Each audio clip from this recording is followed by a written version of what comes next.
మీరు కొత్తగా business start చేయాలనుకుంటున్నారా? మార్చ్ 16-17 హైటెక్స్ లో ఫ్రాన్సెస్ ఇండియా బిగ్గెస్ట్ ఫ్రో ఎక్స్పో. నమస్తే, వెల్కమ్ టు సుమన్ టీవీ. నేను మీ నాగరాజ్. మనం ఇప్పుడు అన్నమయ్య జిల్లా మదనపల్లి మండలం నార్మాకుల తాండాలో ఉన్నాం. ఇక్కడ శ్రీ శ్రీ మారమ్మ విగ్రహ ప్రతిష్ఠ అనేది చాలా అంగరంగ వైభవంగా జరుగుతున్నది.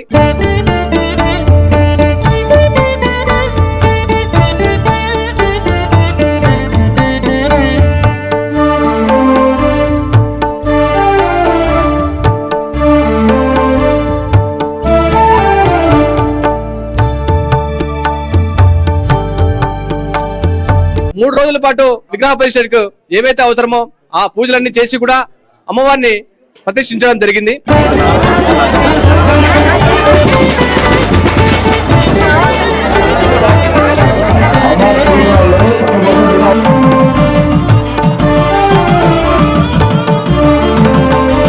నార్మాకుల తాండాలో ఉన్నటువంటి ప్రజలందరూ కూడా హాజరవడం జరిగింది.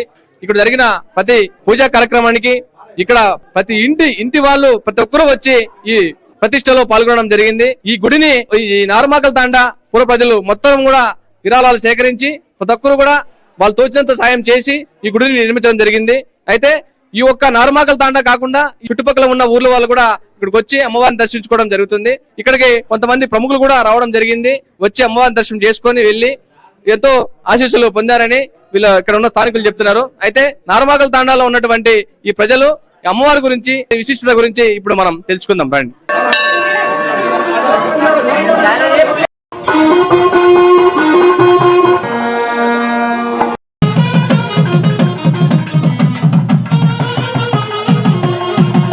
మనతో పాటు నార్మాకుల తాండా ప్రజలు ఉన్నారు ఇక్కడ.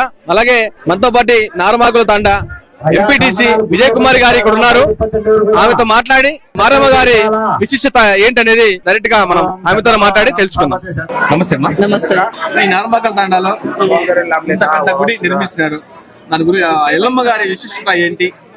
ఏ ఉద్దేశంతో ఆ గుడి నిర్మించాల్సి వచ్చింది? ఇక్కడ నార్మాకుల తాండా వాస్తవులు అందరూ కలిసి ఐకమత్యంగా ఉండి అమ్మవారి గుడి 4 సంవత్సరాల నుంచి అమ్మవారి గుడి ఈ రోజు విగ్రహ ప్రతిష్ట జరగడం జరిగింది. అందరూ కలిసి ఈ ప్రోగ్రామ్ ని ఘనంగా దైవ భక్తితో అందరూ నిర్ణయించారు. దీంట్లో ఈ గుడి కట్టేటప్పుడు మీరు ఏమన్నా గుడికి సంబంధించి పాల్పంచుకున్నారా? అందరూ గ్రామస్తులు అందరూ కలిసి ఉన్నాను. ఈ యొక్క మారమ్మ తల్లి విశిష్టత ఏంటనేది తెలుసుకుందాం. నమస్తే అన్న. నమస్తే, నా పేరు హరికృష్ణ నాయక్, నార్మాకుల తాండా వైఎస్ఆర్సీపీ సీనియర్ లీడర్. అదే విధంగా ఇక్కడ నార్మాకుల తాండాలో ఉన్నటువంటి ప్రతి ఒక్క ఇల్లు, ప్రతి ఒక్క గడప కలిసిమెలిసి కట్టుకట్టుగా పిల్ల జల్ల అంతా కలిసి ఇప్పుడు ఈ గుడి నిర్ణయం చేయడం జరిగింది. అదే విధంగా మదనపల్లిలో ఉన్నటువంటి పెద్దలు, నార్మాకుల తాండా చుట్టుపక్కల ఉన్నటువంటి గ్రామ ప్రజలంతా కలుసుకొని పక్క ఈ రోజు దర్శనం చేస్తున్నారు, రావాల్సింది వస్తున్నారు. అదే విధంగా ఇక్కడ ఉన్నటువంటి సర్పంచులు, ఎంపీటీసీలు అంతా కలిసిమెలిసి గ్రామ ప్రజలంతా కలిసిమెలిసి కట్టుగా ముందర విజయం చేయాల్సింది ఈ రోజు జరిగింది. ప్రాణ ప్రతిష్టం కూడా జరిగింది మారమ్మ తల్లిది. అయితే ఇంకా పెద్దోళ్ళు రావాల్సి ఉండేది, సాయంత్రంగా వస్తామన్నారంట. అదే విధంగా ఇక్కడ మేము గ్రామ ప్రజలంతా కలుసుకొని ముందర దూరి పూజారులతో అంతా కలిసిమెలిసిగా చేసుకుంటూ మేము ముందర పోతున్నాం. 3 రోజుల పాటు ఈ యొక్క అమ్మవారి విగ్రహ ప్రతిష్ఠ అనేది ఏర్పాట్లు జరిగినాయి. 3 రోజుల పాటు ఈ రోజు వరకు ఎలా ఉండిందన్న? చాలా బాగుంది. చాలా ఘనంగా కలిసిమెలిసిగా ఆడుకుంటూ పాడుకుంటూ ఊరేగింపు ఇక్కడ ఉన్నటువంటి 7 గ్రామాల్లో ఆడుకుంటూ పాడుకుంటూ చేయడం జరిగింది. ఈ రోజు ప్రాణ ప్రతిష్టం కూడా జరగడం జరిగింది. అలాగే మనతో పాటు నార్మాకుల తాండా సర్పంచ్ అయినటువంటి సునీత గారి భర్త ఇక్కడ ఉన్నారు. ఆయన అడిగి తెలుసుకుందాం. నా పేరు మంగు నాయకు, మా వైఫ్ పేరు వచ్చి సునీత. ఈ ఊర్లో 20 ఏళ్లుగా మేము ఇది మా కళ అన్నమాట. మా పెద్దలు పాత గుడి ఒకటి ఉండింది, ఆ పాత గుడి తీసేసి మేము కొత్త టెంపుల్ కట్టుకోవాలా అని అనుకున్నాము. మా ఊరు గ్రామ ప్రజలందరూ తలా కొంచెం వేసుకొని మేమే చందా మాదిరిగా వేసుకొని తలా 50,000, 60,000, కొంతమంది ₹1,00,000 కూడా ఇచ్చిన వాళ్ళు ఉన్నారు. కొంతమంది ఎలక్షన్లకు వచ్చిన వాళ్ళు ఒక 50,000, 60,000, కొంతమంది డొనేషన్ కూడా చేశారు. గ్రిల్స్ కానీ, గ్రానైట్ కానీ, మళ్ళా గజస్తంభం కానీ ఇవన్నీ డొనేషన్ మాదిరిగా చేసుకొని మేము చాలా బాగా చేసుకున్నాము. ఈ 3 రోజులు కూడా 7 ఊర్లు, ఫస్ట్ రోజు వచ్చి ఆదివారం నాపొద్దు 7 ఊర్లు 7 గ్రామాలు కూడా అమ్మవారిని ఊరేగింపు చేసుకొని వచ్చాము. మళ్ళా మరుసో రోజు వచ్చింది నేను ఈ కల్చాలు అవన్నీ పెట్టి పూజలు చేశాము. ఏదైతే నార్మాగల్ తాండాలో ఇంతటి మహత్కారాన్ని జరిపించారు మీరు ఎలాంటి అనుభూతి వ్యక్తం చేస్తున్నారు? ఈ యొక్క అమ్మవారి విశిష్టత ఏంటండి చెప్పండి. 3 రోజులుగా ఈ దేవస్థానం నందు ప్రతిష్టా కార్యక్రమాలు జరుగుతున్నాయి.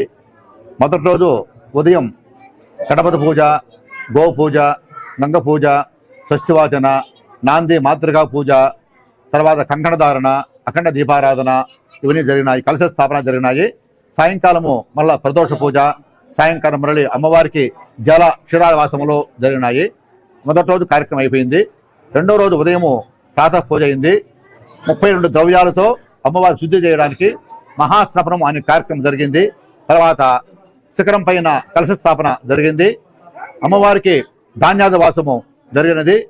తర్వాత ద్వయస్తమ ప్రతిష్ట జరిగినది. రెండో రోజు కార్యక్రమం ఉదయం అయిపోయింది. సాయంకాలం మరల హోమాలతో ప్రారంభమయ్యి అమ్మవారిని శయ్యాద వాసము అనే కార్యక్రమంతో వేద స్వస్తి మంగళహారతితో సాయంకాలం కార్యక్రమం పూర్తి అయిపోయింది.